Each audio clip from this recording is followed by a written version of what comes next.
నీతి ఫలించినట్లు మీరు విత్తనము వేయడనక నీతి వలె మీరు ఫలించండి. అందుకంటాడు, ద్రాక్షవల్లిని తీగలు మీరు, నాయందుండి ఫలించిన ప్రతి తీగను అధికముగా ఫలింపచేసేదను, నాయందుండి ఫలించని ప్రతి తీగను నరికి పారవేసేదనని మరి యోహాను సువార్త 15వ అధ్యాయంలో ఆ దేవాదేవుడు మరి తన వాక్యం ద్వారా మరి బయలుపరుస్తున్నాడు. కనుక మనము ఫలించే బిడ్డలుగా ఉండాలి. అదే మరి దేవునికి ఇష్టమైనటువంటి మరి గొప్ప ధన్యత. కనుక మనం ఫలించాలనగా మనం నిజమైనటువంటి మార్పు చెందే బిడ్డలుగా మనం ఉండాలి. ఎందుకనగా మన యూదులము ఇజ్రాయేలీలు కాదు, మరి యూదేతరులము అన్యులమై ఉన్నాము. కనుక మనము దేవుని దగ్గర మరి వారి యొక్క విశ్వాసము కంటే మన విశ్వాసము అధికము కాని ఎడల మనమైన ఒక కృపను మనము పొందుకోలేము. కనుక పుట్టుడితోటి ఎవరు కూడా మరి దేవుని నమ్మిన వారం కాదు, కానీ మరి దేవుని మనము మరి తన కృపను బట్టి దేవుడు మన జీవితంలో చేసినటువంటి మేలులను బట్టి మనము ఆ దేవాదేవుణ్ణి మనము నమ్ముకోవడము జరిగింది. కనుక నమ్మాలంటే మనకు ఒక సాక్ష్యం అనేది మన జీవితంలో ఎప్పుడు కూడా అది గుర్తుండేదిగా ఉండాలి.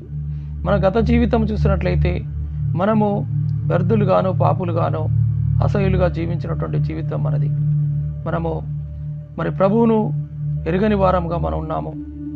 మనకు వచ్చినటువంటి ఆ యొక్క బలహీనతలను బట్టి, వ్యాధి రోగాలను బట్టి ఆ ప్రభు దగ్గరికి వచ్చిన వాళ్ళు మరి అనేక మందిగా మనం ఉన్నాము. కనుక మన జీవితంలో ఒక మార్పును తీసుకుని వచ్చింది ఎవరంటే ఆ దేవాదేవుడు ఒక్కడే. కనుక ఆ దేవుని మనము ఆత్మీయంగా మనము ఆ ప్రభువును మనము నమ్మే బిడ్డలుగా మనం ఉండాలి. అందుకే ప్రతి ఒక్కరి జీవితంలో ఒక సాక్ష్యం అనేది ఉంటుంది. సాక్ష్యం లేని జీవితము అది వ్యర్థమే. కనుక మరి నా జీవితంలో చేసినటువంటి దేవుని యొక్క మేలుడు, నీ నీతి ఫలించినట్లు మీరు విత్తనము వేయడు అన్నాడు. మరొక సీడ్, ఒక విత్తనాన్ని మనము దేవుని యొక్క మాట అది విత్తనము. ఆ విత్తనమును బట్టి మనము ఎప్పుడు కూడా ఫలించే బిడ్డలుగా మనము ఉంటాము.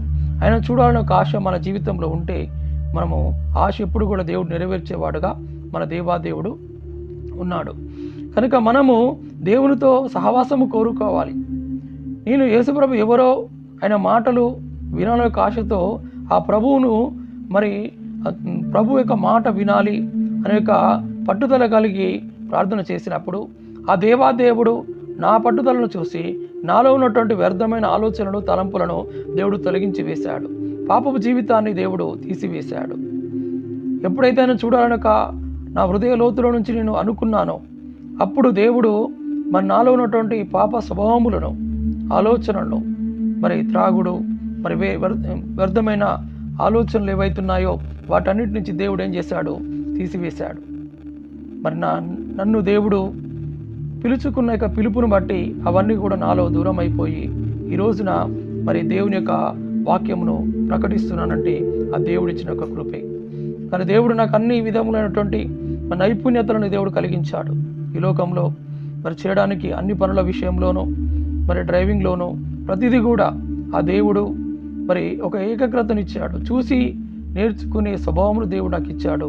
చూసుడితోటి ఎంత పెద్ద వెహికల్ కావచ్చు, ఏదైనా పనైనా కావచ్చు, అది చూస్తోటే నేర్చుకునే జ్ఞాపశక్తి దేవుడు నాకు అన్ని ఇచ్చాడు.